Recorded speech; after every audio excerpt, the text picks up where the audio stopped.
Good afternoon. We're testing more stuff.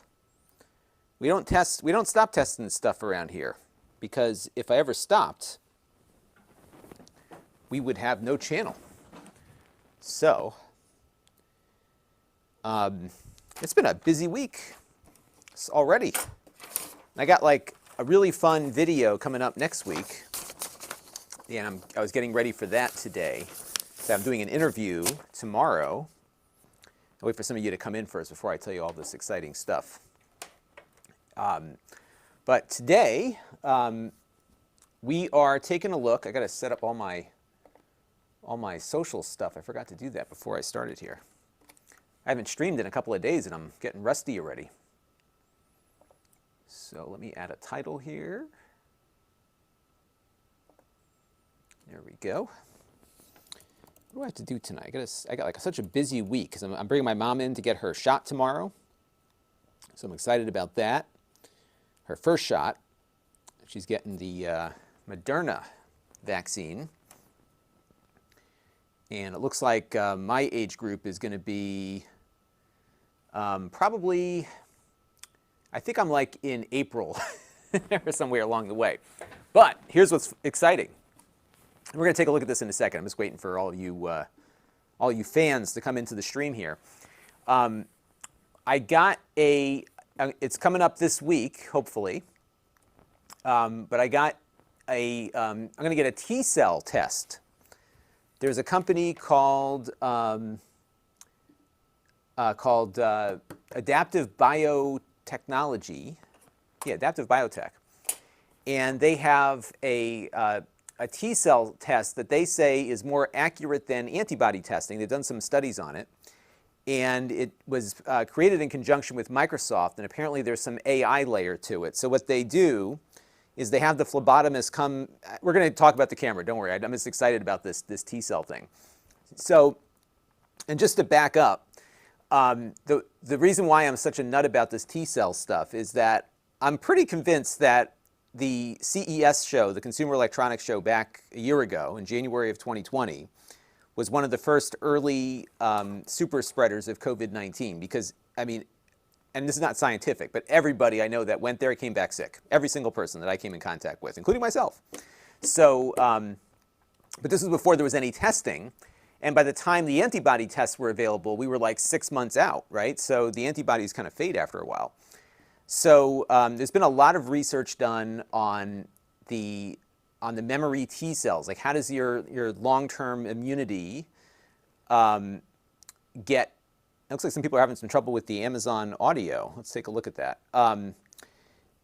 You know, like the long-term immunity that you can build up from your T cells. So what's fascinating about this test that they've developed is that they think they can get the T-cell testing done at a scale that you would normally associate with antibody testing. And that's a big deal because up until now, T-cell testing has been very, very difficult to do for a specific protein response or whatever.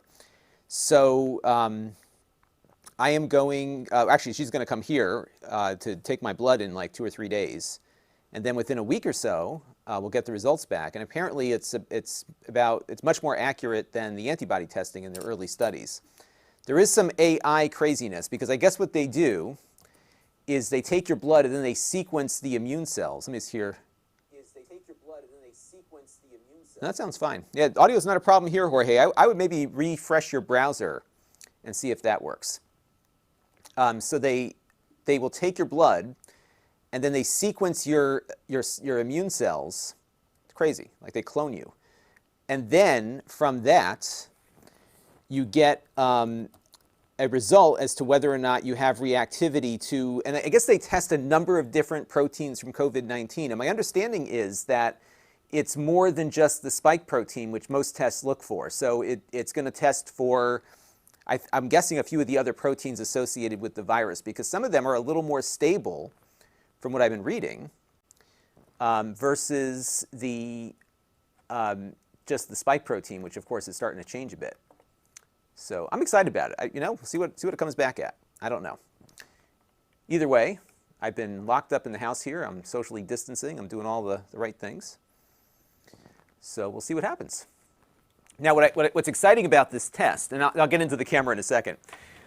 What's exciting about the test is that, you know, if this works and if there can be a process by which you can test T cell reactivity at scale, I think you'll have a much, in future pandemics, you might have a better assessment of risk because, you know, the experience people are having is all over the place, primarily because some people have had experience, you know, immune experience with similar viruses and some have not.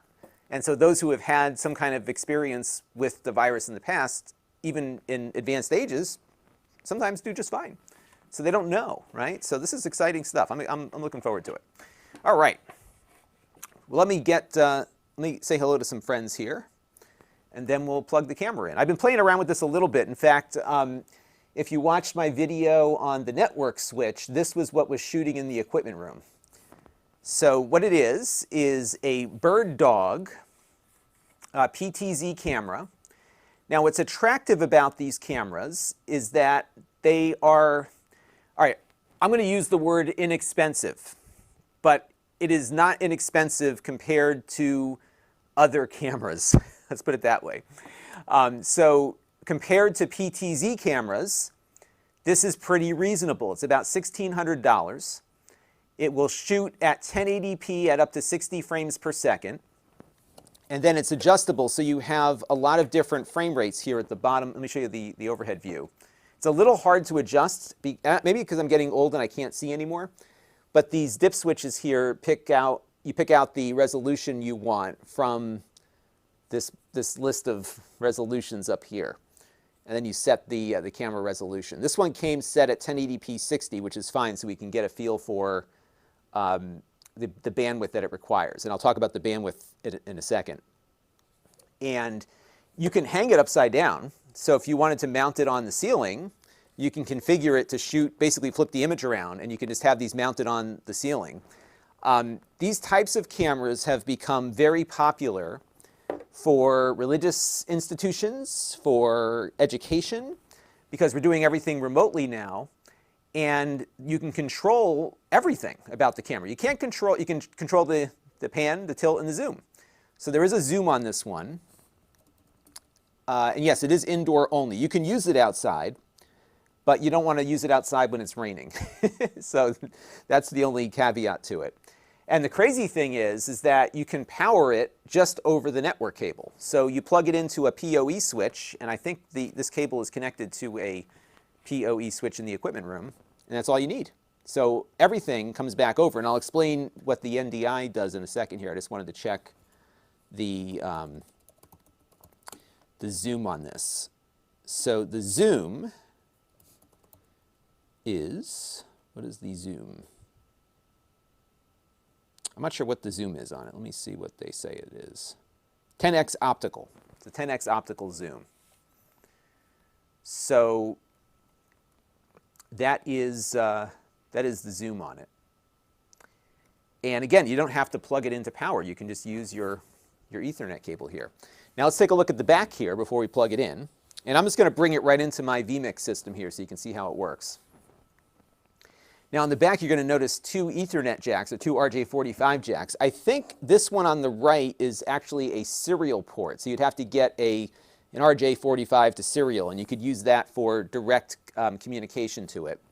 This port here is the Ethernet, which again is also going to power the camera. But you do have a power connector here, and it supports DC 9 to 36 volts.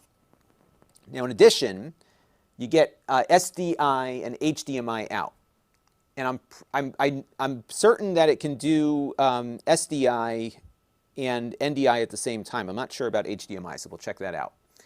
And one other thing about this that is of interest to me is that it uses the NDI protocol. And for those of you who have been following my channel for a while, you know that I love NDI. And the reason I love NDI is because it will basically allow you to get really low latency video. We'll take a look at that in a minute, just over the Ethernet cable. And it puts the video out on the network. It is this camera is running with a lossless NDI compression, so it will use more bandwidth than the PTZ optics cameras that we've looked at before. And we'll take a look. I think it's generally about 100 to 150 megabits per second per camera. And it will just shoot it right out to your video system. But you can send it to multiple things at the same time. So if you were doing a class, you could have multiple vMix workstations set up and everybody can connect to the camera independently, which is pretty neat. So let me take some questions here and then we'll plug it in. Yeah, Patrick Chang says it's a pricey equipment room camera. It sure is. It sure is. And you know, and you'll see how you can use it with vMix in a minute, because it really can be it can be really useful for that, because you can just plug it in and just get a good broadcast quality signal. Andy G wants to know, does it have night vision? No night vision. And this is not a security camera. This is actually a video production camera. And these have become like really popular. Brandon Cook has a great question, which we'll test out in a minute. Does it have smooth PTZ or does it jerk like a bird head? I haven't done much movement with it, so we'll have to see. Generally, the lower priced cameras I found have been a little more jerky. So you may want to have like a safe shot and then tune to a different camera and then come back. All right, so we're going to plug it in. Now watch what happens when I plug it in here. See how it just lit up? There's no power going into this camera. It's just Ethernet. And what we've got it connected to is my PoE Unify switch in my equipment closet.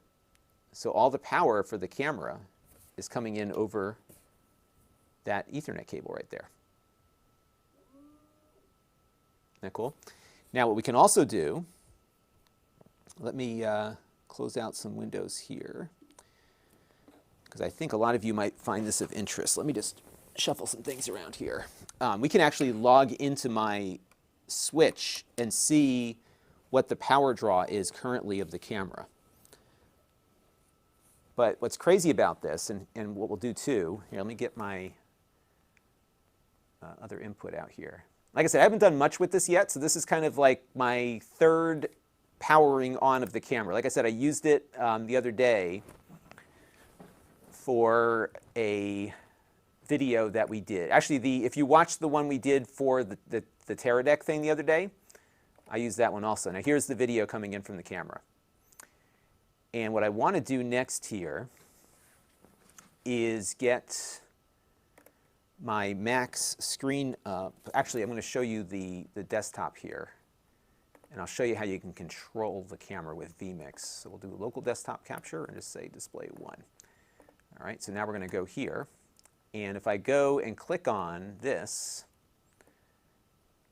you can see what's coming in. So right now it's set to 60p. And I'm going to go to PTZ. Now I have to point it at the camera's IP address. And I think this is the one that you use. And then I've got to just type in its IP address. So let me go over to my switch here and just do that real quick, and I'll show you what it's using for power in a minute too. And by the way, if you missed my video, I've been on a little bit of a space kick lately because of all this Mars stuff. It's been really fascinating. So we're going to have an interview next week with one of the managers of the space communications from Mars. The guy's going to tell us how they do all of this stuff, like the guy that runs it, or one of the guys that runs it. It's going to be awesome. So that'll be Monday's wrap-up. We're going to have a fun interview with somebody there. All right, let me go over to my client lists here, because I just want to show you how the movement is on it. So let's go to clients, BirdDog, and it is 206. 2.206. This is the local IP that it's connected to. Oh, can't find it. All right, let's try a different standard here. Let's see, PTZ Optics Visca. I don't think it's this one, but let's try it anyhow. Nope, didn't like that one either. Hang on. There we go. Okay, Sony Visca over IP. So this is a Sony chipset camera. And you can see here. Now, if I had a TriCaster, the NDI pan tilt zoom would work here also. And I do have some adjustable speed controls to it. So it does actually, it can pan pretty nicely there. Now, here's what's neat about this with vMix. So watch this. I can go and let's zoom in on, let me go over to my phone here. So I'm going to zoom in on the phone. That's going at a very nice pan there. I think that's very nice. Isn't that nice? It's not too jerky. But let's see what happens when we do a big movement. All right, so we're going to do this, and I'm going to say create input at this, or create input at this position, right? And so we got one of those right there. And then what I can do is just zoom it all the way out. Let's just go. Oh, I guess that doesn't work. We'll zoom all the way out. And then I'm going to create an input here. Now watch what happens. I can click on this one. And see, that's the zoomed in version. Let me move the cable out of the way here. It's got a nice bokeh to it also, doesn't it? Just trying to get it to focus on the phone here. All right. So now, if I hit this one, see how it's doing that? So it's just kind of positioning it. And I could add a bunch of these too. So I could go into here. And I could maybe point it at the ceiling, just to show you like how it works. We'll zero in on the smoke detector there. I changed the battery on it recently too. How about that? Let's get it nice and tight on that smoke detector. Okay, and then we'll create an input there. Okay, so now we've got, and I think I can set thumbnails for each of these positions because this could get confusing, couldn't it? So this is the smoke detector. This is the computer. Wow, that's going super slow. If you're curious as to how slow it's going, check it out. It's going really slow. So I think, oh, you know what? I bet you that is adjusted here. So let's try that again here and see what happens. So now I got to figure out how to set the, because it did a, okay, so actually this is right. Okay, so we've got thumbnails here. Here, let me go back to the desktop capture view. I've got thumbnails here on each of these locations. So if I click on this one, so it takes a thumbnail when you set it, and then it'll give you a real-time preview. See that? So like these two don't have that. And then I can click here, and then I can go up to the smoke detector. It's weird though, it does like, it zooms in first and then it does the tilt and zoom. I wonder if this is because of how vMix does it. Look how slow it's going. That pan is like super slow. But it's getting there. So we got to adjust that speed a little bit. And it looks like it's in the middle of a pan. And that striping you see is because of the LED lighting that I have in the room, so it's just a little out of sync.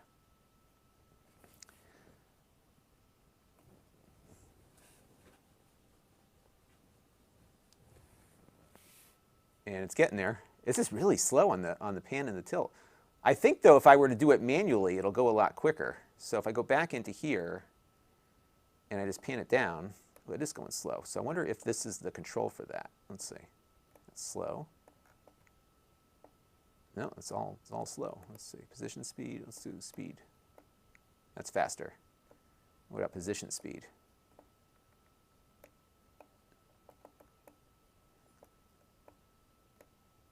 Oh, I see. So this is, that seems to be the same speed either way. I got to read up a little bit about this. And I could be selecting the wrong protocol here too, so that could be what it is. But then you have your reset here. Now, if you're curious as to the bandwidth consumption, remember, we are currently powering the camera and sending its video out through the Ethernet cable. That's it. And so if you're curious as to the bandwidth that it's consuming, it looks like it's doing about 144 megabits per second at the moment. And I think it would vary based on the movement in the scene is what it will vary on. So that's how it works there. And I'll show you here. I'll pull up my PTZ controls so you can see it moving. So it looks to go like super smooth here. Well, that's quick. Look at that. Whoa. Okay, so that's really hauling now. So I guess I wonder if, let's go back to my desktop view here. If I hit, oh, now it's going a lot faster.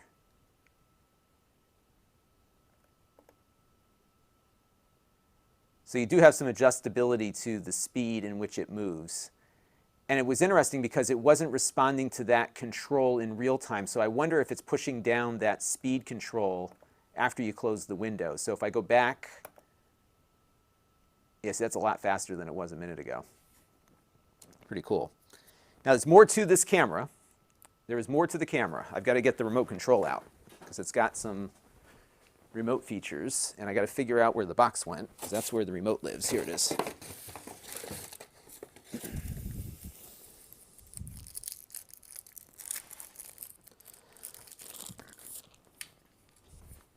It's got a nice metal remote.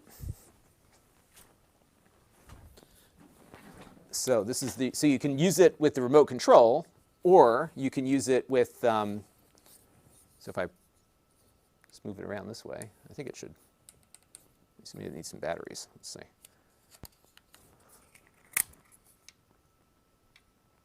I'm not sure. Oh, it doesn't have a battery. Okay, well, that's a problem. Got to find the battery for this. This is the remote control. And actually, we need the remote control because there are some on-screen controls that it can do. So we'll have to take a look at that. And I'm missing a whole bunch of chats here. So let's see who's... Aaron Johnson wants to know, does this act like a webcam? That's a good question. I will look that up. So the question would be whether or not it supports UVC over that USB port. And let's see. We'll take a look at the specifications on their website and take a look at that. So I think it does because it does say that it works with Zoom. So let me go over to the tech specs here.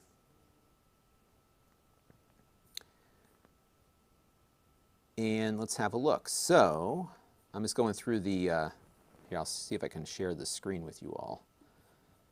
So we'll do this, and then I will run vMix desktop capture on the Mac here and add another input.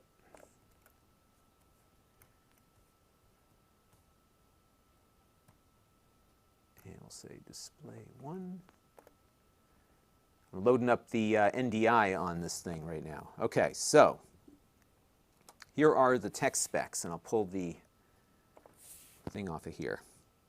So video output is NDI, SDI, or HDMI. PTZ controls are, it'll support it via NDI or the VSCA protocol, which is what we were using before. I'll show you the power situation in a second. The max power draw, they say, is 17.49 watts, weighs 1 kilogram. And there's a web control interface, which we'll check out in a minute, too. So it doesn't appear as though, let me go to the overview here. It does not appear as though it, whoa, what's this? Going crazy here. Oh, that's the registration. If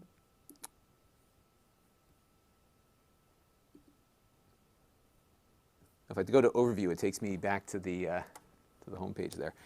It does not appear that it does support that USB, but I need to figure that out.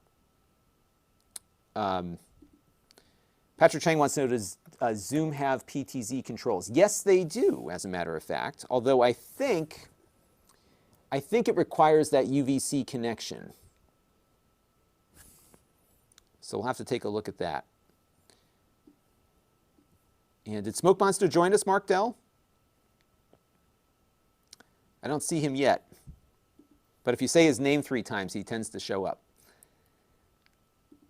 And Heavyweight Recording is here. Thank you very much for stopping by. Yeah, I got to check into what those things do on, it seems like when I set it and then close the window, then it kind of implements it. William Wilkinson wants to know, can you operate it by your phone? I think so, because I think they have an app. Let me look and see if there's an app in the App Store for the BirdDog camera. Let's take a look and see. It's a pretty cool camera though, don't you think? And we'll do some stuff with the image quality on it in a second too. Like I said, I'm just getting started with it, so I haven't had a lot of time to prepare for today's stream. Oh, Mark Dell says the smoke alarm is for Smoke Monster. That's great. That's funny. That's a good one. I missed that one. And Brandon Cook enjoyed the Mars stream that we did. Yeah, it was fun. That one worked out good. You know what I enjoyed about that too was that it was fun to prepare for. I really liked getting the whole presentation put together, and we were rolling in video clips and all that kind of stuff. So it was a lot of fun. Let me go back to this to the specs here, because it's got that USB port, so you would think that's probably going to do something, right? All right, let's see what the manual section here says. Their website's like a little bit weird today. All right, so let's look for the P100 user guide. All right, so here is the instruction manual. It's like watching paint dry on my channel sometimes, right? And I'm guessing, okay, so there is a this is USB 2.0. Okay, so the USB port is for a, oh, that's the audio input. Okay, so there's, oh yeah, it does video output. And this is an audio input right here. This is a firmware update thing, and there's also audio input. So why don't we, I'm asking for trouble here, but let's connect this thing up to, let me give you a view of the camera. Maybe I'll attach it to my Mac and see if it shows up as a UVC camera. And then we can test and see if it works that way in Zoom. So let me find my special USB cable here. And then I also need to look in the box here to see if they gave me a battery for the remote control. Because they have a cool looking audio cable here. Well, here's a whole package of stuff.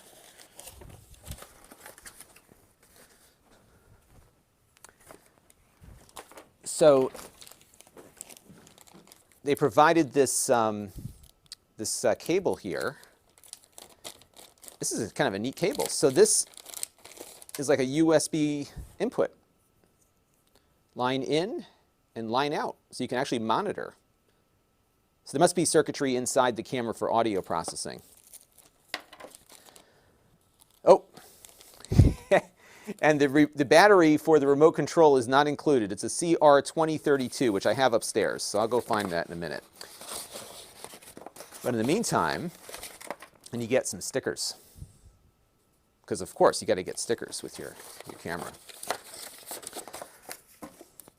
But I think there's a good value proposition on this one. It doesn't seem like, you know, it's not that, I mean, it's expensive, but for an NDI PTZ camera with a nice sensor, it's a pretty good price, I think. All right, so I'm going to plug this. I have a dock that hangs off the side of my desk here, so I'm going to plug it into the Mac. And let's see if we can get, because right now the camera, oh, it just went. So the camera itself now, once I plug the USB in, disconnected the NDI. So let me go to QuickTime Player here on the Mac. And let's see if I can pull it in. Oh, it came back. Okay, so I've got, yes, when I plug the USB in, it paused the NDI video, but now we're back on NDI. And now, if I go to the Mac here, we got NDI coming in from all over the place. Now, right now, this is my Mac's screen, but let's see if we can get simultaneous video out of this. So if I go to USB camera, there you go. So that is the Mac's video. It's a little jerky on your screen there, but Yeah, it's a little laggy on the Mac. But we're getting simultaneous USB video and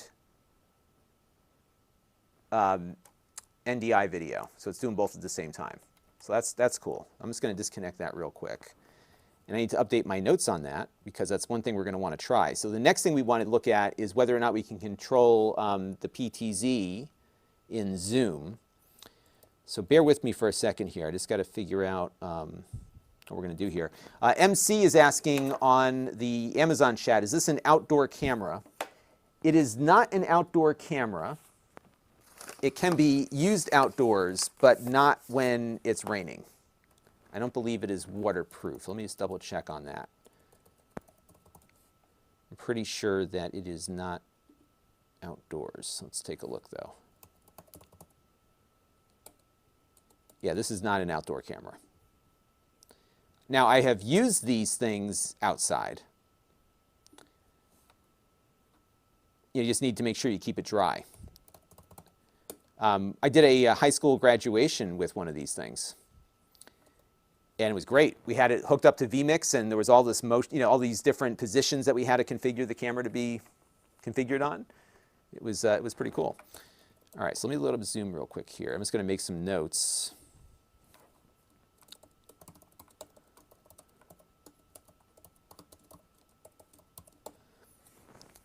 And let me go over to Zoom. And I think I'm just going to start a little meeting here, because I think that's where you want to get that going there. So now, right now, if I go over to here, let me make this full screen here. If I go to my MacBook's window, here we've got the Zoom call going on. And I can't remember where the setting is for Zoom PTZ. I think maybe the caller gets to control the camera. Is that right? So let me log into my own Zoom here. So let me invite myself.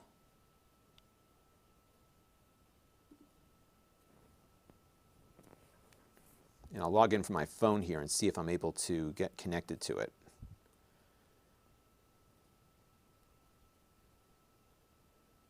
Okay, so now we're going to connect to the invalid meeting ID.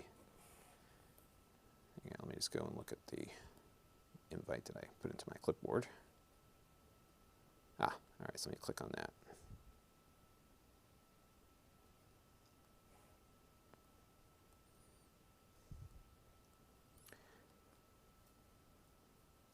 So I'm pretty sure the last time I was playing around with one of these cameras, I had it set up this way. All right, so now I'm going to admit myself into the meeting. And hopefully I don't have a lot of audio feedback. All right, so now, oops, woo, okay. There was a way that you could control the camera. And I'm sure one of you will tell me how to do that before I waste too much time on this. But let's see. I think I can go over to...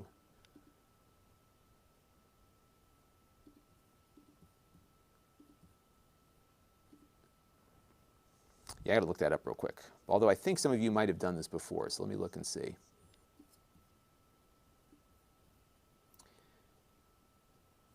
So Mark Dell, yes, it is appearing to do NDI and UVC simultaneously. Like I said, it's a little bit laggy when you're doing that, so I'm going to check with them on that to see if that's the normal behavior. Because it's definitely a little laggy on the UVC side. The NDI is fine, but it's definitely doing things simultaneously here. And I just need to check. I got so many things going on here right now. I just want to check and see. Zoom PTZ, let's see. Far end, yeah, it's called far end camera control. It says I enter the Zoom portal as an administrator, account settings. Okay, and then to enable the feature for your own use, sign into the Zoom portal and click My Meeting Settings. Okay, and then using far end camera control. Once in the meeting, select the video of the participant you'd like to request. Okay, so I can select this. Okay, select the video of the participant you'd like to request from.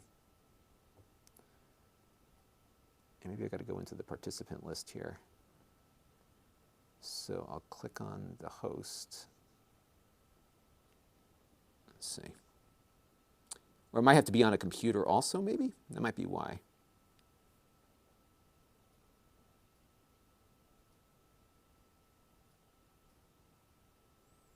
Once in the meeting, select the video of the participant. Yeah, it looks like I've got to do this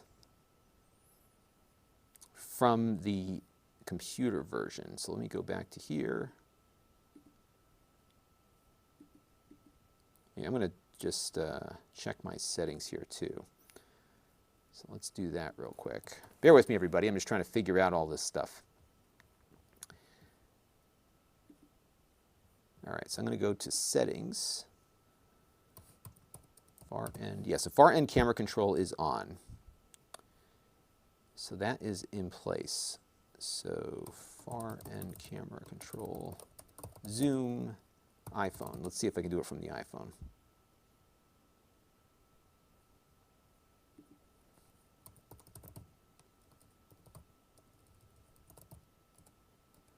It doesn't say. Okay, so user selected. So there's actually an option to select camera control, which I don't see on my own video. Oh, but I can request it on the other side. So it looks like what I've got to do here, I'm just thinking here, is I've got to get another computer into the mix here. So why don't I disconnect my phone, then I can monitor the Amazon chat here a little bit. Question from Jet, how do you control the camera? Is there a computer or tablet app that controls the camera? So you've got a lot of different ways to control the camera. One way is with the remote control. If you use software like vMix, which is what I use, we demoed that a little bit earlier, I can actually, I'll show you how it works here. I can actually select, for example, this position here, and you can see the camera is already going in and zooming in on that automatically because I have set some presets here for it to lock onto things. You can use NDI, the NDI tools. There's a free app that you can get to control and view the camera. The remote control is probably the easiest way to do it. And then here I've got, because I'm using vMix, I can use the Visca protocol here and just connect up with it. So there's a lot of different ways. And there's actually a web-based control panel on it too in order to do that. And what I'm doing right now is just testing out Zoom because I wanted to get a feel for the remote camera control option. So I'm going to grab my little Windows computer here and just see if we can control the camera over PTZ, the PTZ controls on a remote Zoom call. And what's neat about this is that you can, when you're on one of these Zooms, you could have your guests control the camera. You could give camera access to somebody. So we're going to take a look at that in a minute. And I might do some B-roll of that, actually, because why not? If I can get some work done ahead of the review, that would be great. And I definitely have to get a battery for the remote, because they don't give you the battery for the remote. And I've got those CR2032s upstairs. So let me just pop into my little Windows computer here. By the way, I really like this. This is the Surface Laptop Go. And it's not like a killer Ultrabook, but it's a 12-inch. It is super lightweight. It's not quite as lightweight as the 12-inch MacBook, but it's close to that. And it's actually pretty powerful because they put in like a regular i5 processor on it, so it's not too slow. It's fast. It's not, it doesn't have a GPU or anything like that, but it's got, everything you kind of need for that. Soundman says I need to get Eamon to send me. Yeah, I was been in touch with him actually. He's the one that sent me this camera. He said we should get a P100. I'm happy. I'll take whatever, because I always need these cameras. And I'll tell you what, the NDI is, here's the thing, like if you've got like, I'll get to your question in 1 second there, Jet.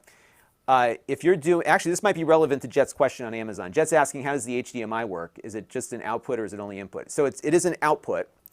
And the key with this camera, and this is something that I think people have to kind of get their heads around, is the strength of this camera is that it uses the NDI protocol. So right now, this video image that I'm sending to my video system, it's not, it's a little bright, we got to make some adjustments to it. But this video image is not coming in over HDMI or SDI or anything else. This video image is coming in over NDI. I moved the camera, that's why the position is changing here. This is coming in over NDI. So this is all through my network with essentially a lossless compression. And it works great. It looks great, doesn't it? It's a really nice image. And you wouldn't know that it's coming in over the network. There's just no compression artifacts or anything. It's just super crisp. Look at that bokeh on this. Isn't that nice? Let's see if I can manually adjust the focus here a little bit. Right. And so I'm controlling the focus right now from my vMix. So it looks like you can't be too close to things. Let me move the camera back a little bit and see if we can get, yeah, there you go. Isn't that nice?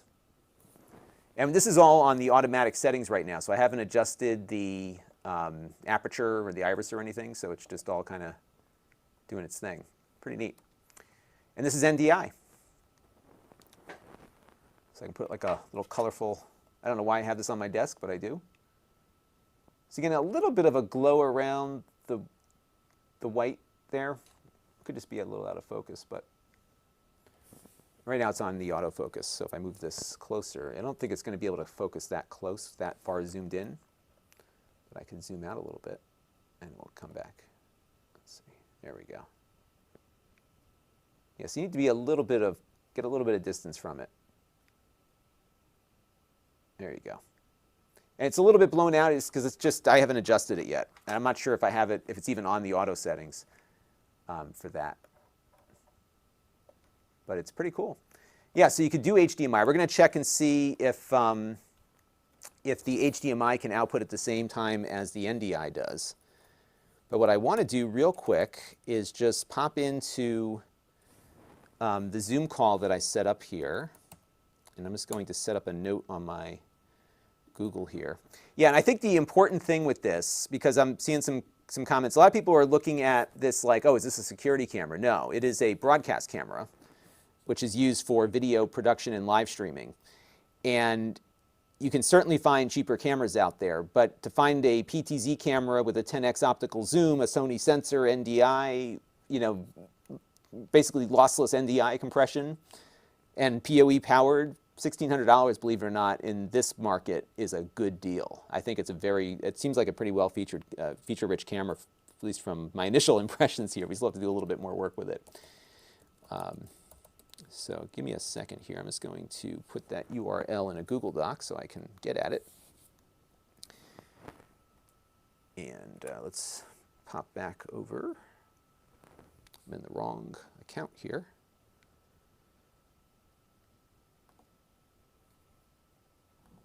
My camera isn't live there. So yeah, I'm pretty pleased with it so far. And what we're trying to do right now is just see if we can do remote camera control via Zoom. So that is what we're in the process of doing. I just have to get Zoom installed on this laptop because I don't appear to have it installed just yet. So we'll download the Zoom client. Get that going real quick. But yeah, I am very pleased with this Windows laptop. And what's nice is I don't have a lot of room on my desk here, so I can fit this and my Mac, and it doesn't take up that much room. And it's got a touchscreen, even better. So it's not a killer performance laptop, but it's just a super attractive and lightweight computer. And I replaced it. I was using that the little Surface Go tablet. And that was a nice compact machine also, but I wasn't using it as a tablet ever. And it's nice to have a decent little keyboard here too, so it's good. All right, so let's join the meeting here. All right, so now we are connecting, and I'm going to turn my speaker off. And I've got to let myself in, so we'll admit myself. Okay, so now we're going to join the Zoom call. And we'll join there and mute. Now, what I should be able to do here, yes, okay, so let me bring this over here a little bit. So what I can do now, I'm trying to angle this properly. Let's move the camera over here a little bit. There we go. All right, so now we're on a Zoom call, okay? And I'm not sure how this is going to work, but let me just record it anyhow, just to have it. Because I kind of want to show the whole process here. So I'm just going to create a new folder, and we're going to call this BirdDog camera. I'm making a recording on my vMix right now, so we're going to hit OK here. So now, if I right-click here and say Request Camera Control, what I'll do here on my other side here is approve it. And now, see that? Through Zoom. So I'm on the other end of this Zoom call, and I'm able to control the camera. I can zoom it back out, zoom it in. And this is on Zoom. And this is over the USB input. So right now we are connected via USB to the Mac, but we're also simultaneously outputting NDI video. Like I said, the only thing I got to check with them on is that it looks like it's a little bit laggy on the USB, especially when you've got like a lot of fast motion like that. But beyond that, it seems to be working pretty good. Excellent. Well, that's one item down that I wanted to look at. So let me end the call here. And I'll OK that. And yeah, there you go. Pretty cool. All right. Thank you for your service, little laptop. We will come back to you in a little bit. Add it to the pile of laptops on the floor. All right. So now I'm going to disconnect the USB here, and we're going to lose the NDI. No, the NDI is still going. Cool. So now what I want to check out is whether or not we can get an HDMI going out at the same time. And to do that, I have an extra input on my vMix system here with a super long HDMI cable. So I'm just going to plug that in to my fourth input on this thing. All right. And I always get nervous like plugging things in live, right? But we live on the edge here.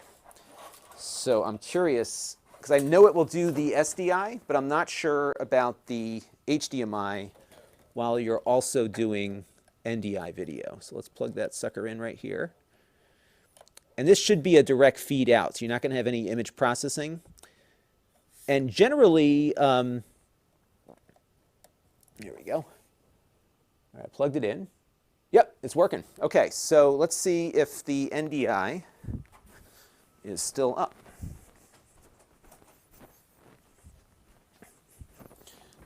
Okay, so now, so this is the NDI, and then this is the HDMI. Ready? So let's take a look and see if they look any different. Let me hold up something colorful. So here is that. I'm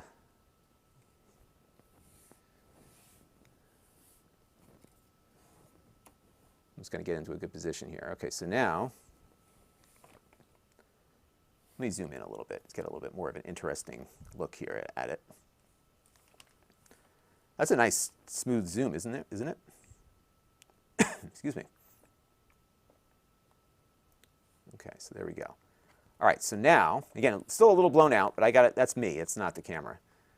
So this is HDMI. That's NDI. HDMI, NDI. Looks identical. There's like no difference.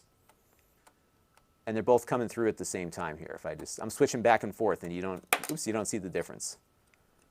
So a little jumpy. Okay, so here I'm moving up and down. This is NDI, smooth motion, right? HDMI, smooth motion. But there's a little bit of a lag here when I switch between them, and I think it's just due to the fact that we're broadcasting at 30 and this is outputting 60 on both.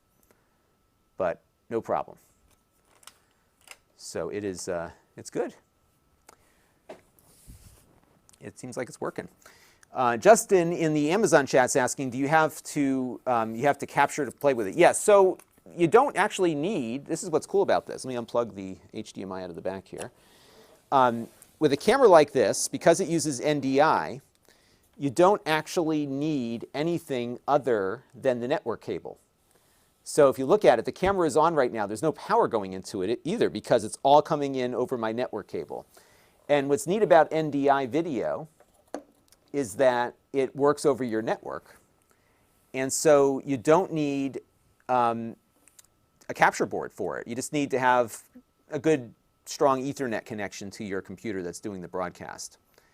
So it's really a very useful technology. And NDI works now just about on everything. So if you use OBS, works with OBS. There are free NDI tools on the New Tech website that you can use to capture video from it. And it also works with vMix and, of course, the TriCaster, so it's pretty compatible. There was some discussion about getting into my Zoom call. We should do something like that. So I've got so there's a question here about calling in. So one of the cool things about vMix is that you can actually, there's a thing called vMix Call, and I could have people dial in, which is kind of fun. So we could do that at some point. It might be kind of a fun thing, do like a call-in show. And what I would do is I could pass out a link to everybody. And the problem is that the way I'm going to ask the vMix guys about this. The way the vMix call works is that you get a link and you dial in.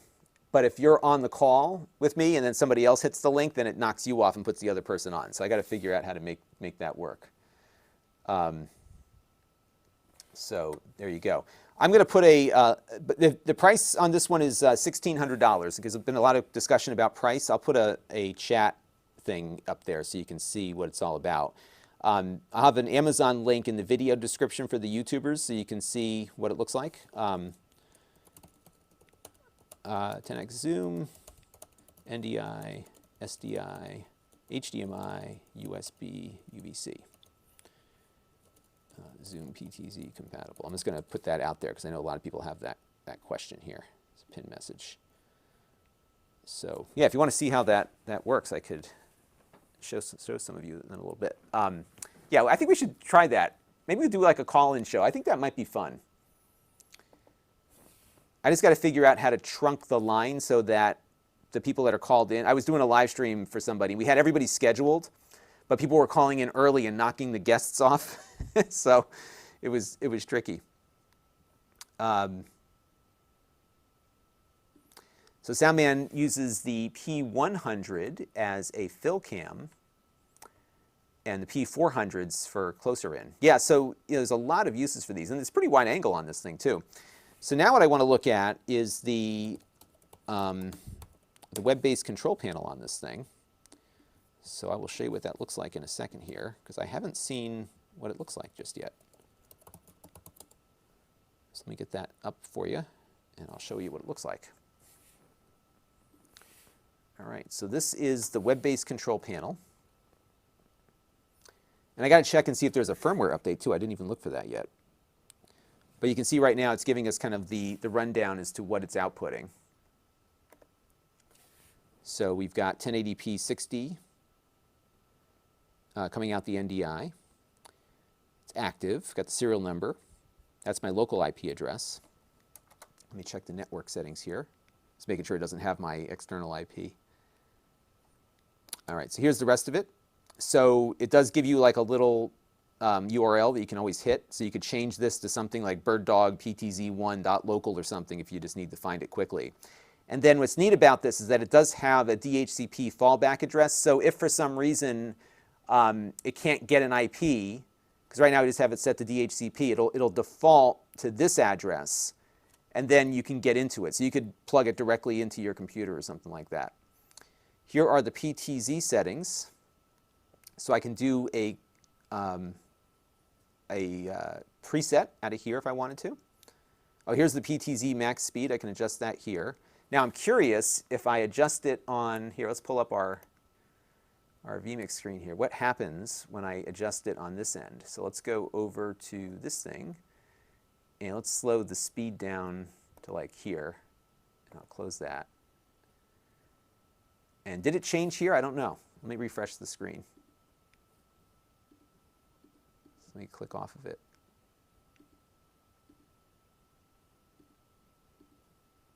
And it's still 10 there. And let's go back to the BirdDog thing here, and then we'll go like all the way to the super fast speed here. Okay. I'll zoom in and out. Oops.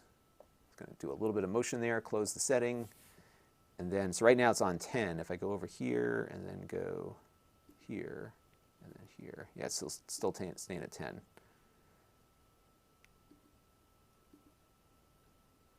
So you can set the max speed in here. That might be the best place to set it if you want it to be like stuck in one spot. Westbuyer says, looks like your streaming video looks better on Amazon. You know what's funny about this too? Is that I am sending YouTube 1080p at 6 megabits per second. I am sending Amazon 720p at 2.5 megabits per second, and Amazon always looks better. So I'm guessing something related to the YouTube CDNs is unique, or at fault to some degree. So there you go. Soundman here confirms that you can do, I should ask you first before I had to plug everything in, you can run HDMI, SDI, and NDI all at once. So you can have a monitor hooked up to it and then have the NDI going into your system if you wanted to. So you've got that as an option too. Pretty cool. Mark Dell wants to know, can it take footage of more than birds and dogs? No, nope, just people.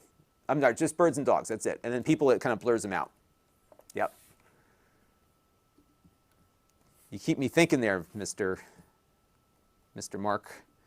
All right, let's take a look at the on-screen display. The cool thing is that I can operate this without having to use the remote. So let's turn it on. And now if we go to our image here, you can see that it's got some settings. So our first one here is exposure. Although it looks like I can go up and down, but can I select the option? No. I got to ask them about this one. So I can move the thing up and down here, but I can't actually select anything. There it goes, this white balance. So right now it's on auto. Oops, I don't want to do that. So you can see some of the settings here. It's a little on the sluggish side for updating. Let's go back to auto. And how do I get out of here? Oh.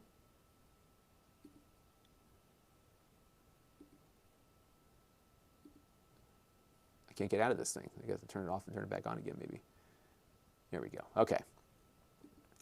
So let's go to exposure, because that's what's a little bit blown out right now. Is it on auto for that?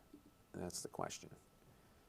So we'll hit left or right. Right. That's on full auto. So let's turn that off.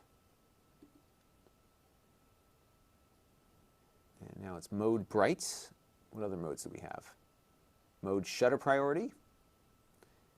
Mode iris priority. So you could set it at a certain aperture and then have it adjust the shutter rate to match that. So if I go down here, oops, it's probably going to be easier to work with the, oh, that's closed. So if I go, oops. So 1.8 looks like the closest aperture, but or the lowest aperture, which is actually pretty nice to 1.8. Although I imagine if I go in further here on the zoom, am I zoomed in all the way? Let's see. I got to get out of this apparently to be able to do that. So let's turn it off there. I'm just going to see if it what the aperture is when you're fully zoomed in. So let's turn that on again.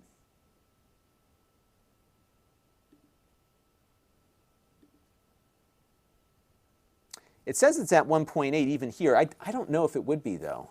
because a lot of times the iris changes when you zoom in, as far as the widest aperture you can get.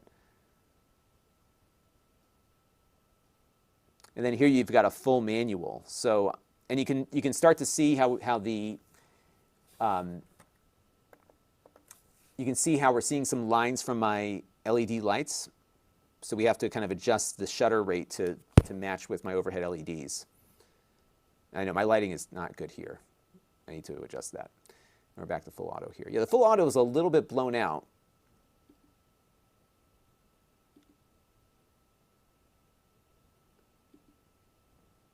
So if we go to, I think if we go to 60, you'll see that match up. Yeah.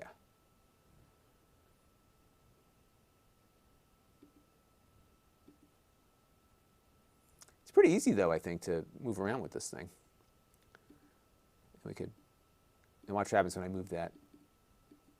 Yeah, so the depth of field isn't changing all that much. So I'm not sure what it's actually at.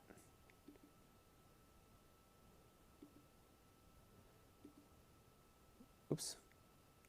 But it's neat to have this level of control, isn't it? So you've got, the ability here to, I'm just futzing around on the web control panel to adjust this here. Yeah, you can go fully manual on here.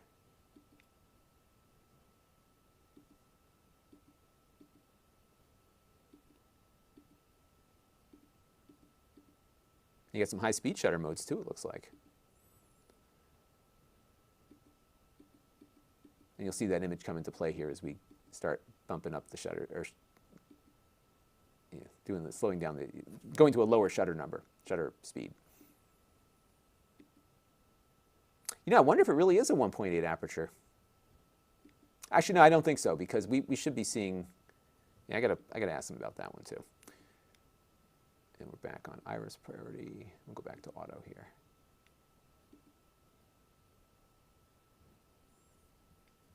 So that's pretty neat. Pretty cool. So we're back on auto. And then you have some system settings here. So I'm going to see if I can get the firmware updated. There's got to be a firmware update. And then, oh, check this out. So there's also a whole bunch of NDI settings. So I can even adjust the video format selection here, it looks like. So I could set it to 30 frames per second, which is what I shoot at here. So that's pretty neat.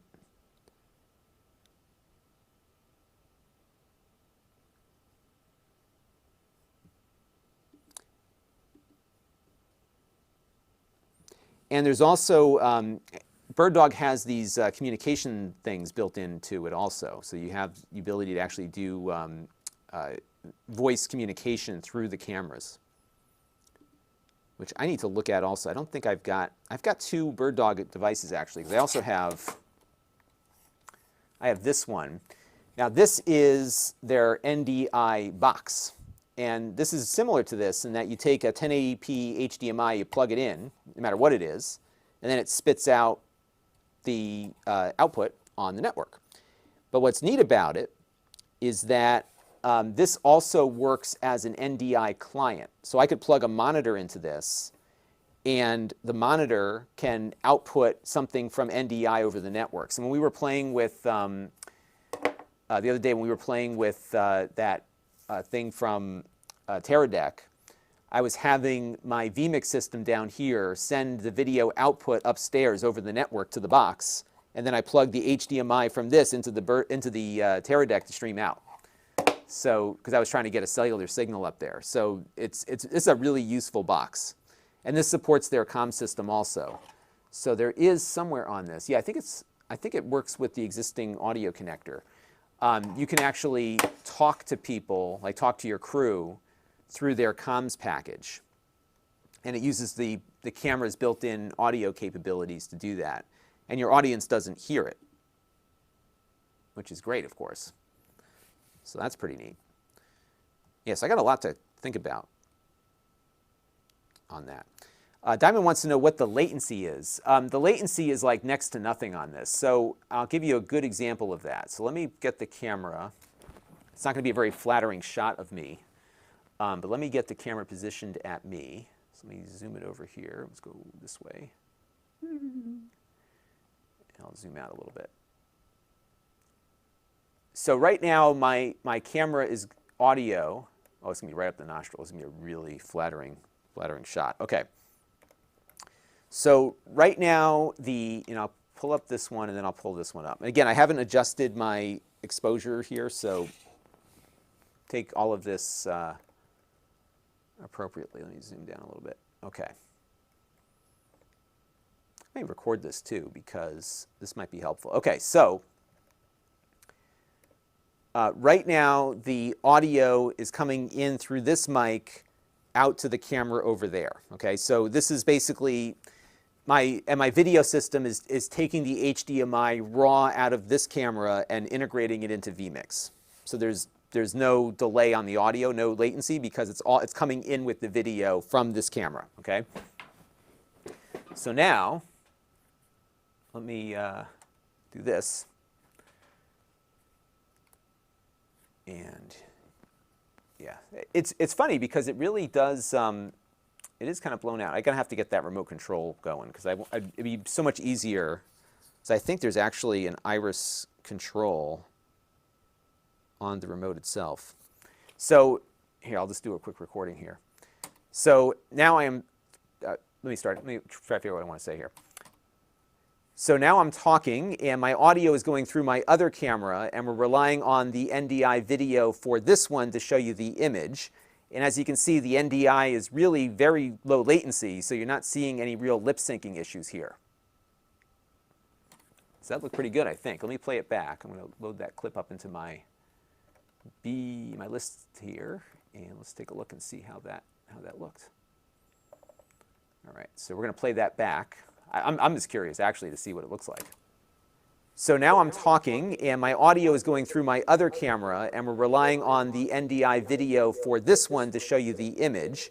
And as you can see, the NDI is really very low latency, so you're not seeing any real lip syncing issues here. So there you go. Looks pretty good. And that's what I love about NDI is that it's just the latency is super, super low on it, especially when you're using there's different flavors of NDI. So for example, I use these boxes quite a bit. And this is a Connect Spark box. Now look at the NDI logo here. It says NDI HX. And that's because this one is compressing the video image before it pushes it out on the network. So this will introduce a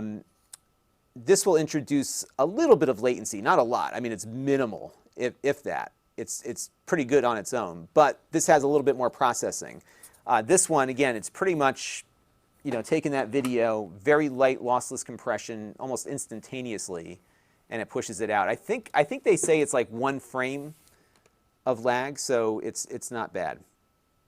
It's not bad at all. Matthew says the main camera. It's funny. The main camera isn't that good actually. I think the sensor on this one is better than this one, but this camera I've like manually set for the lighting in the room here, so it's going to be as good as it is with my horrible lighting. So, and that's one of the real tricky things is trying to get things to match up. So what we could do here, let's try to make this look better. If I go to, and the problem is I don't have my battery in the remote here, so that's been making this kind of a slow process. But if we go to the OSD here, let's turn that back on, and we can try to improve the image. And you can see, like right now, this sweater is red, but it's showing up orange, and that's all white balance and all the settings here. So maybe we'll do, we'll go down to the white balance here first. And I don't have all my stuff out here to do proper white balancing, but that's likely part of it. It's white balance, it's exposure, it's all of that stuff. So if we go to manual, oops, and you can even go like super crazy manual on this. Let's not do that. I go up 1 notch here. And we'll go through all the different settings because we definitely want to get this one to match the other cameras. So let's go to manual. And I'm just going to go and adjust the color temperature. Oops. So that's cold. And I like it a little bit warmer, which is why my lights look the way they do. So we'll keep going here. So let's see how warm we can get it. Yeah, it'll take a little bit of time for me to figure this out. And I think there's probably some color settings and other stuff that I got to work on too. But yeah, it takes time to get your cameras calibrated. And like I said, it's hard to do that. Like I'm using the web-based control panel right now to do all this. Not a good way to do it. So let me put it back on auto real quick. Let's go back to white balance. Oops, right. Oh, hit the wrong button. Yeah, Mark says I think that the exposure is definitely part of it. So why don't we put the camera back on auto, and then let's go back up at level here. Yes, I definitely want to get it close to matching my other cameras. And this is all exposure for the most part. I mean, some of it's white balance, but oops. There's a lot of picture settings. You see what, you can spend a lot of time in here trying to get everything exactly right. So let's see.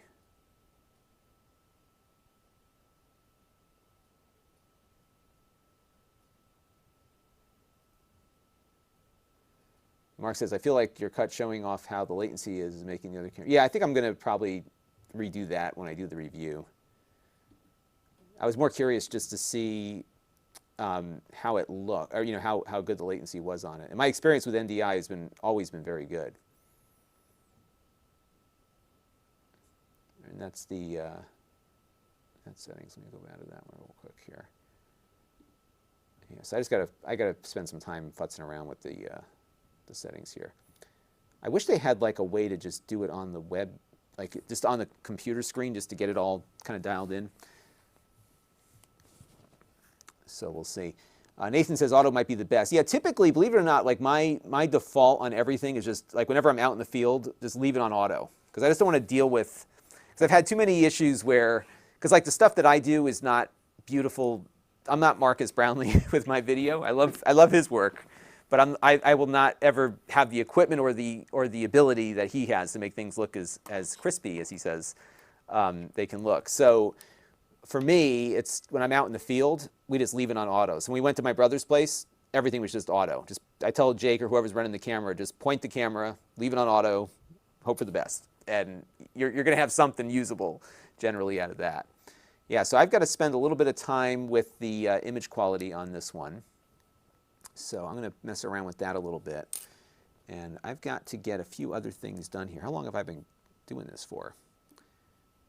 Yeah, we've been going for about an hour and 12 minutes already. Oh my goodness. Yeah, so. But yeah, I think I got the basics down. So I'm going to try to get this remote working next, which I'll work on, and figure out the rest of this whole thing. But it's nice. It's a nice camera. And I think, it's, I'm just looking through some of the chats here. Mark wants to know if we do like a side-by-side. I could probably do that. The hard part is, getting cameras to match identically is really tough. So what I did in the studio here is I bought 3 identical cameras, and I've got one above me also. Here, I'll show you what that one is. I bought these, yeah, I'll actually show you exactly which one it is. I bought these JVC camcorders. That's what I use. They're not like all that fancy. And the reason I got them was because I shoot everything live to disk. Here, I'm getting this in view here for you. I shoot everything live to disk. So I went with these cameras because these are one of the few cameras out there that actually output 1080p 30 through HDMI, at least for camcorders. And they also have the audio built in. So it's got XLR audio inputs on it also. The build quality isn't great. I mean, the image quality is, the dynamic range on these cameras is not spectacular on these JVCs that I use. But I've been using, and it's funny, it looks more serious than it is, to be honest with you. Like, it feels like hollow and plastic. It doesn't have a good, solid feel to it. But at the time that I was in the market for new cameras, there were very few that actually did 1080p 30 out the HDMI. Now this one does, so I could set this one, if I was connecting these up with HDMI only, I would do that. And actually in hindsight, not in hindsight, but in retrospect, or if I was doing this all over again, because I've been using these cameras now for almost 4 years, so that's part of it. But I will likely at some point upgrade the studio to a bunch of these in their 4K variety or something like these and get that. Because if you want your cameras to match, you've got to get the same camera. I mean, it's possible to get them matching, but it's never going to be exact. But if you got the same exact sensor in all 3 cameras, it's going to match up a little bit better. So that's part of why I went with that. Let me see, I'm missing a whole bunch of chats here. Jay says, why this over a tripod with a traditional camera? Well, if the big reason is that if you're in a multi-camera environment and you don't have camera people, obviously this is a lot easier to work with. And if you go on my channel and look up the high school graduation on my YouTube channel, I did a video about putting one of these cameras to work. So what we had in that video was a different brand of camera, but it's the same concept. So we had the PTZ camera outside, and this was a drive-up high school graduation where the kids were in a car because of the COVID thing. They would drive up, get out of the car, go up on the stage, get their diploma, come down for a photo op, and then get back in the car and leave. And so we had a bunch of positions that we could cover with one camera, and we didn't have to put an operator out there all day. So what we did is we positioned the camera kind of in a center point, and we had other cameras going in also. But what was cool was that because the camera is powered over just its network cable here, over the Ethernet, we had a single cable running from the air-conditioned room that we were in, out the door into the front driveway, and that transited the data and the power to the camera. And then what we did was we had a wide shot from when the car pulled up. We then cut so the kid would get out of the car, and then as they were coming up on the stage, we had a fixed camera pointing, kind of at the side of the stage as they were walking up the stairs. So as that shot had the kid walking up, we would hit a preset location on the camera to reposition it. So we went from the wide shot on the PTZ camera to a close-up shot of the front of the stage for the student to get their diploma. And then when the student walked off the stage, we cut back to the fixed camera that was pointed at the side of the stage at the stairs, and then we moved this camera into its position to capture the photo getting taken. So we basically got 3 camera positions out of 1 camera, and we didn't have to have somebody out there manning the camera all day. So one person could manage the stream and the camera positions, and that's why you'd want to go with one of these. Church services, I mean, a lot of people, I helped my local synagogue get going with one of these things. We set up a PTZ camera there. They do it over Zoom. So yeah, and there's a lot of uses for the PTZ cameras. And they use these also, because I'm on my local school board, and it's kind of neat. They have like at the state capitol where sometimes I go, I'm part of a state commission on intergovernmental relations, on how municipal governments can work with each other and with the state. So I don't go to these meetings right now because we're all socially distanced, but when we had meetings up at the state capitol, they would often televise these meetings on the state's version of C-SPAN. And what they had in the room were larger versions of one of these cameras. To be honest, they could probably do it with these, given what they output at. And what they do is they have like 3 or 4 of these positioned around the room, and they're able to basically zoom in on each participant. So you have one person in the control room who doesn't have to leave their office, and they can control 4 different cameras at the same time. So it's a much more efficient way to do stuff. Yes, we did look at this a little bit earlier. I'm going to have a full review of this soon, Timothy, so we'll have a lot more detail on this. But yeah, it does work over Zoom. We tried that out. In fact, there's a USB output on this. It's a UVC USB output that works simultaneously with with the NDI, which we're doing now, and the HDMI and the SDI. So you've got 4 different outputs that can go all out at the same time. Pretty cool.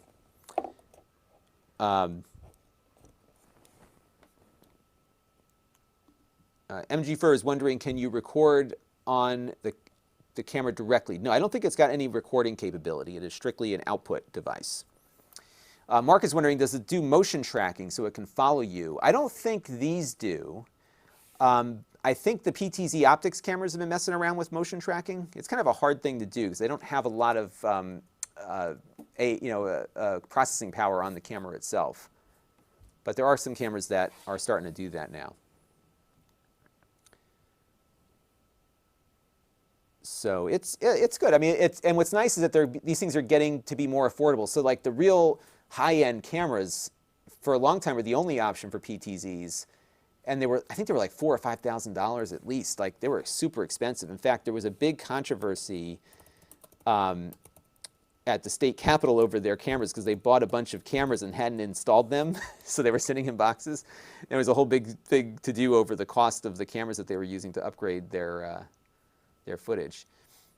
Nobody's complaining about it now because now they're kind of a necessary part of the operation of our government right now. Yeah, it's a cool little device. Yeah, so I got some questions for them. I got to figure out how to. I think what's going to be key is getting the batteries installed in the remote, and then trying to get all the stuff to match up. But I really like the image quality. I think it's on par with the PTZ optics cameras we've looked at. Got a nice bokeh there. Let me find a good way to show you that. I'll zoom out a little bit. Well, this is the zoom speed, so if I go that way. Okay, there we go. Here, I'll just zoom in on my phone again. Whoa, I got it on super fast mode right now, so it's going super fast. So you can have it go like super jerky like that, or you can have it be a little bit more measured in its. Yes, it's a little, so I think everything but the slowest speed feels a little bit jerky. So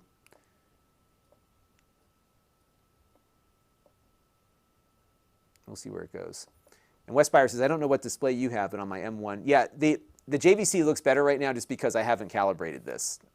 I've got to just dial in manual settings based on the lighting conditions in this room. So that's going to be my next task because I got to find a battery for the remote and then start getting that dialed in.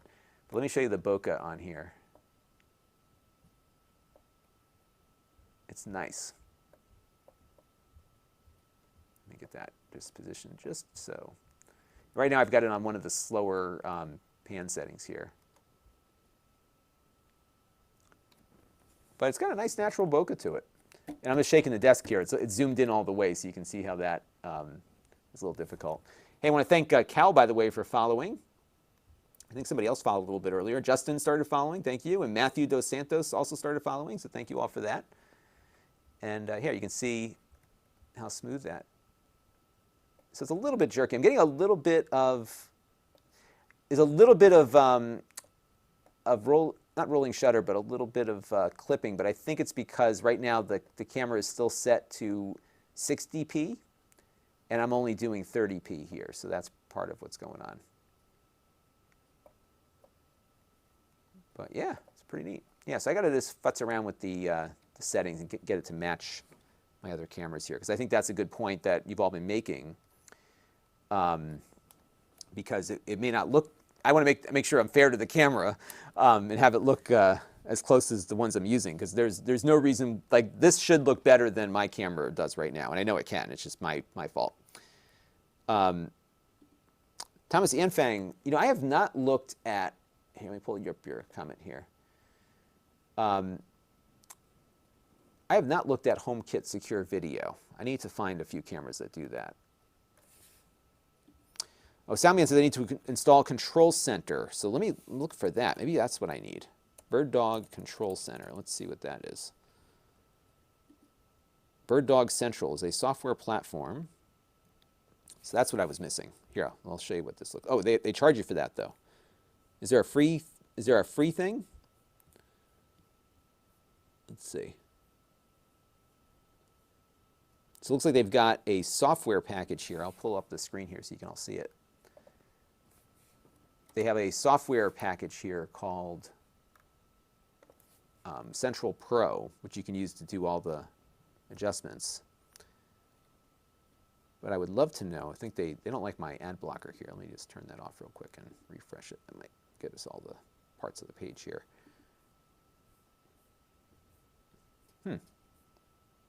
What are they having, like web? It could just, I think they're in Australia, so that might be why it's a little bit slow. You know what's funny? There's a lot of like video tech coming out of Australia these days, because BirdDog is, I think they're based in Australia, and also based in Australia is vMix, which is the software I use to do all this. So yeah, I got to look into that control software. That's probably part of my problem. All right, let me pull up a few more comments here, then I'm going to go back to get back to some other work. Let's see. Yeah, control center. So I got to look for that.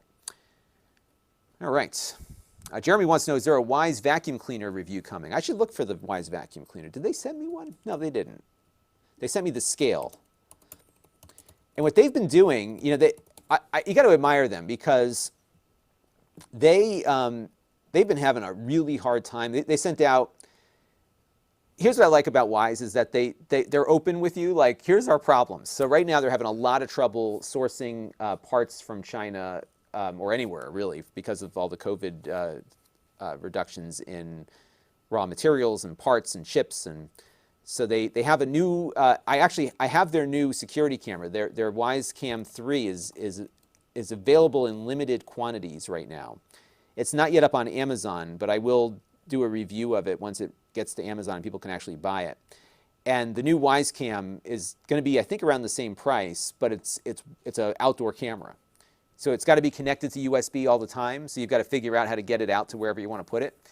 But that's coming up. But they haven't been able to really produce a lot of them because of all of this COVID stuff. So they've been importing like thermometers, like anything they can source and put their logo on with decent quality. They've been, because they're good at importing, that's what they do. So they're bringing in a lot of different stuff, and the vacuum cleaner is one of those. So it looks like the vacuum cleaner, it's actually not that expensive. The Wise Vacuum appears to be about $267, but there are, oh, they are available. Maybe I'll get one in. That might be kind of fun to play with. I haven't done a vacuum cleaner review. And it does room mapping with a LiDAR sensor. Here, let me show you what this looks like. I'll pull it up for you.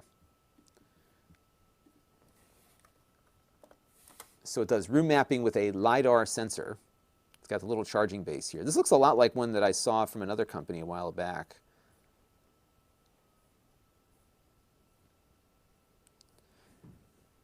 We did get one in a while ago. The problem is it got stuck on my green screen over there, and it just like completely messed me up. Or messed itself up, actually. So that was something that we looked at there. Let's go pull that up one more time. All right. Oh, I didn't realize this. Black Magic is from Australia too? Wow. I like Australia. I've never been there before, but some friends of my daughter's classmate, his mother's from Australia. Ash K is proud of me. Thank you. I'm proud of you. Thanks for saying hi. MG First says you can't buy Wise Cams in Europe. Is that like because of some regulation, or are they just not available? Cool stuff. All right. Well, I'm going to keep playing around with this camera. We're going to get the image quality to match up. And that's what I'm going to be working on for the next rest of the today, I think. And then I've got a review in the hopper. Jeremy says, the problem with my old vacuum is it wasn't Wise.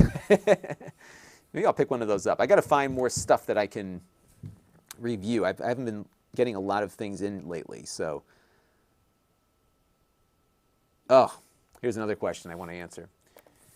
Has the number of things plugged into my TV decreased? I know Apple TV Plus came to Google TV. It did, except it's not on the NVIDIA Shield. So what I've been doing, and it's funny, what I've been looking, this is actually a good question. What I've been doing upstairs primarily is watching through my LG TV's built-in apps. They work great. And I have, Plex I'm doing through the NVIDIA Shield for the Blu-ray stuff, but Disney Plus, Amazon Prime, Netflix, all of the major ones on my LG from 3 years ago, my OLED from 3 or 4 years ago. I've got the C7, is that what I have?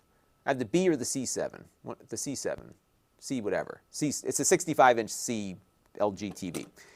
And the apps that are built in work with Atmos, and they can output to my home theater receiver over HDMI ARC.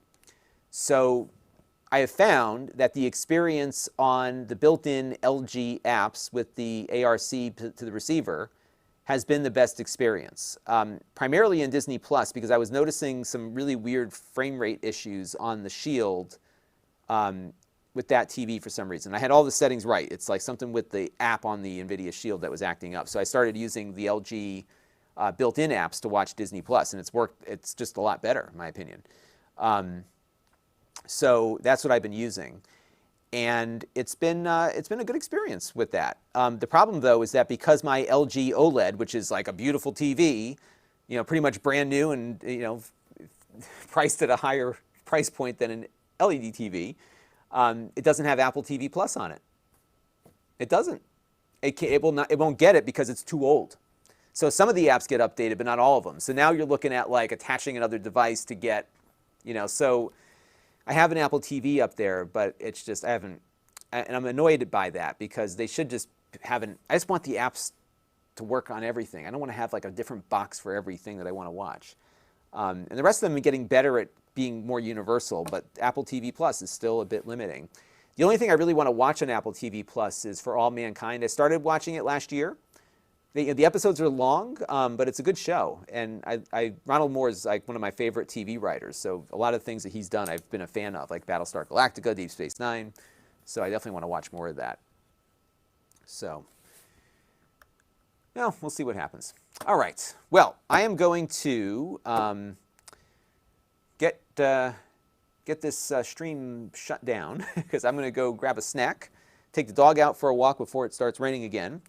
And I'm going to try to get this camera matched up because I probably want to shoot the review of this tomorrow. I got a busy day tomorrow because I'm doing an interview with one of the Jet Propulsion Laboratory engineers for communications. That's going to be a lot of fun. So it's kind of a continuation of our weekly wrap-up video yesterday. We're going to learn about how the Mars rover communicates with Earth. And we're going to, that'll be next week's wrap-up video. I think I'll just save that one for next Monday.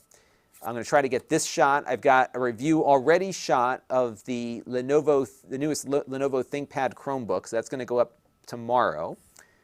And, Mark says that's right. It is Tuesday. It should be Taco Tuesday, shouldn't it? I had tacos on Friday. We ordered from the taco place again on Friday, so I'm all out of whack. But we'll go from there. And Logic KGR enjoys my production videos. I'm glad you like these. These are fun to do. And you know what's funny about these is that they don't do very well initially, but they do really well over the long term and on Amazon. So I've noticed like a lot of affiliate purchases of a lot of the production gear that I do. So even though these aren't big view getters, especially during the pandemic, there was like those A10 minis are like super popular, right? So I'm getting, I did order the new A10 Extreme or whatever they call it with the 8 inputs. I think it looks awesome. So I got one of those coming in. Jeremy asks, Sorry, I couldn't hear what you said. I wasn't talking to you. It goes off all the time. It drives me crazy. Jeremy says, when I have the NVIDIA Shield TV Pro toggle Dolby Atmos and the blue light on my soundbar is off and I turn on the Dolby Atmos, the light. I am not sure about that. I don't know what soundbar you've got. So I'm not sure I can help you with that. The problem with Dolby Atmos, if you're using ARC return, is that not all Atmos is created equal. So if you're using Plex and a Blu-ray rip or something that's got Dolby Atmos audio embedded, that's not going to work over ARC return. You have to connect it directly with its own HDMI output. So if you're doing an ARC return from the TV to the soundbar, Atmos is not going to work unless It's a Dolby Digital Plus Atmos, which is what the apps use. So there you go. Glad you enjoyed the stream there, Mark. And Jeremy, yeah, I'm not sure how you have it connected, so that's the issue. And again, not knowing what soundbar it is and what it supports, that's the other problem there. O says Ted Lasso is another good show. I'll have to check that one out. I've been watching, this week I'm watching, see, this is the problem. Between the channel, the kids, all the other things that I do, I get like 20 minutes of TV time a night, if I'm lucky. So I've been watching WandaVision, and I am not like I don't know a lot about the Marvel comic universe, cinematic universe or whatever, so I watched like a couple of the movies years ago, but I haven't like been keeping up with the whole storyline. But I've been enjoying WandaVision. I never, like I said, I've been like out of the loop on the MCU for like 10 years, but it's been a really good show. I'm enjoying that. Mark would watch Lon.TV, so that'd be kind of fun. So yeah, so WandaVision's been good. I've enjoyed that, and the episodes are short. It's kind of like, you know, if you look at what they're doing with The Mandalorian and WandaVision, it's like it's high quality but short episodes. Because I think like a quarter of the WandaVision is the end credits, because like the episodes are like 25 minutes apiece. And for me right now, that's perfect, like the perfect length of time.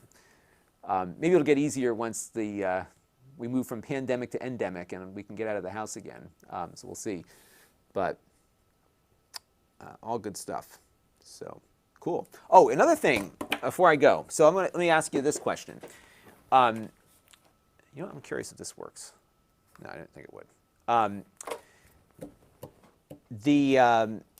The other thing that I was thinking about doing is have you seen this thing about like you can go to space? Have you all seen this? Let me find the, it's like the civilian SpaceX flight, what do they call it? It is I'm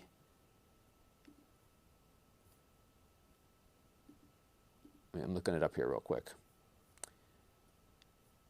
It's called Inspiration 4, and it's some billionaire guy. He's got, and actually this is kind of funny how this might work out for me, even if I don't get to go to space. So I've got like 5 days to get this done. So this guy owns this startup called Shift4 Shop, and they run these little online store things. And as you know, I have some things that I just get rid of on my little store things. I may move over to this Shift4 Shop thing. But the deal is if you start your shop and then you do a video about why you should be picked to go on this mission, they will pick you, perhaps, and send you up to space on one of the SpaceX Dragon capsules. And apparently this mission is going to happen in October. So if they pick you, you go. So your options are you can start up your own store or you can donate to St. Jude. And if you win, you get to go train as a SpaceX astronaut. And apparently this is the first all-civilian mission to space. I think there are 4 seats. The billionaire guy sent himself up, along with somebody he just picked, who was this young lady, this young woman who is a health practitioner. I think she's a physician's assistant or she might be a doctor. And so she was a survivor of bone cancer. I think she is an amputee. And so he picked her for that. He's going. And then the St. Jude's contest is there. And then there's the one from the online store. So I'm going to do it. Like, why not, right? So, and it's not like one of these things where you have to vote. It's just they want you to make a video. So I'm going to make a video. And yeah, maybe we'll go. 'Cause I think it'd be great for the channel to go to space. And my wife is like, yeah, well, get out of here. Zap you up to orbit. Now, I guess the deal is here, remember, SpaceX it reuses things. So the capsule, I think, is going to be one of the, I think it's either the one that already went up to the space station. Like, that's the one they're going to use. Because NASA, I think, is using only new ones right now, not past flown ones.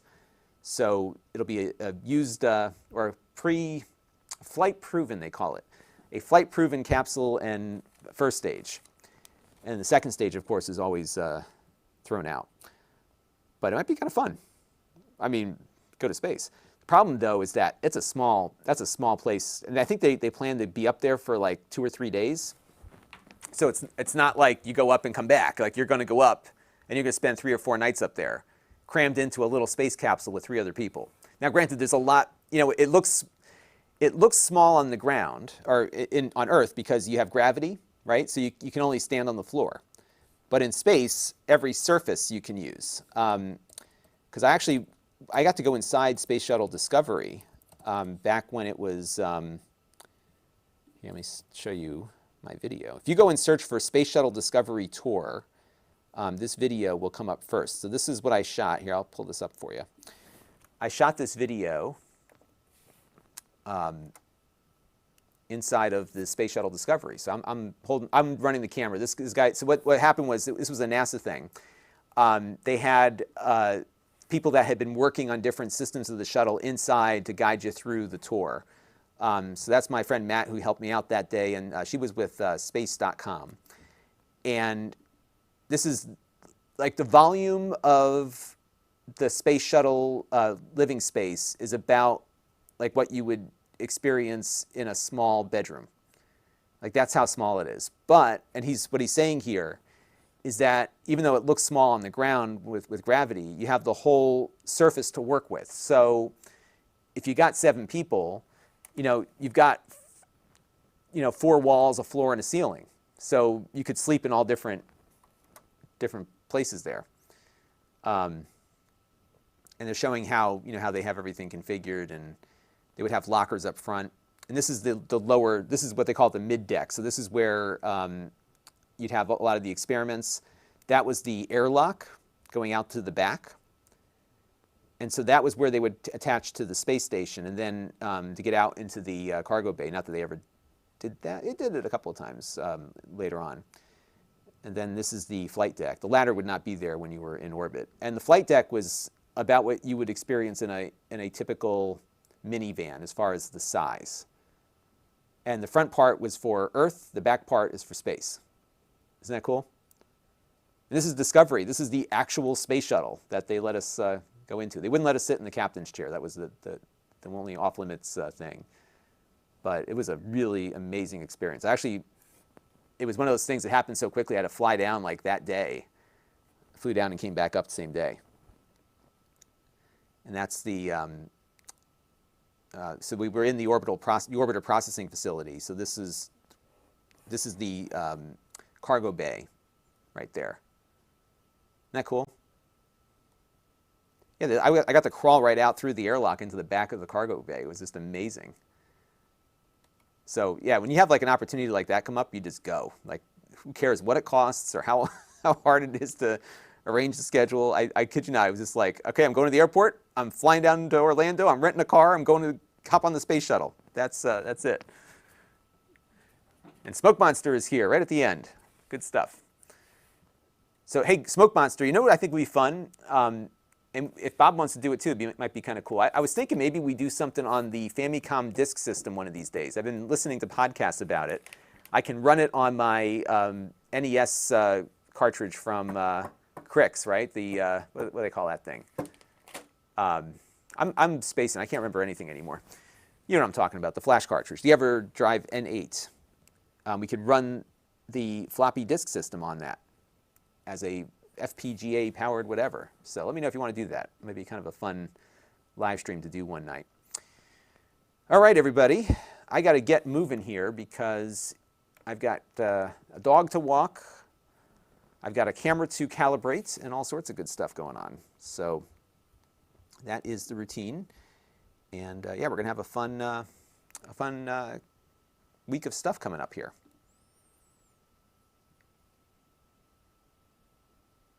Matt Robinson wants to know if I tried scuba.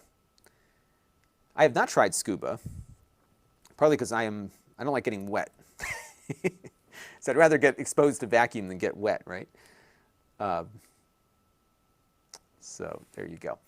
All right, everybody, I got to get out of here. So we will continue this very shortly in the near future, and I'm hoping to get enough done with this camera in the next day or two to have the review up later this week. So stay tuned. We'll have a full, concise review versus a 2-hour poking around session like we had here. But thank you all for tuning in, and I will catch you all on the flip side. Bye for now.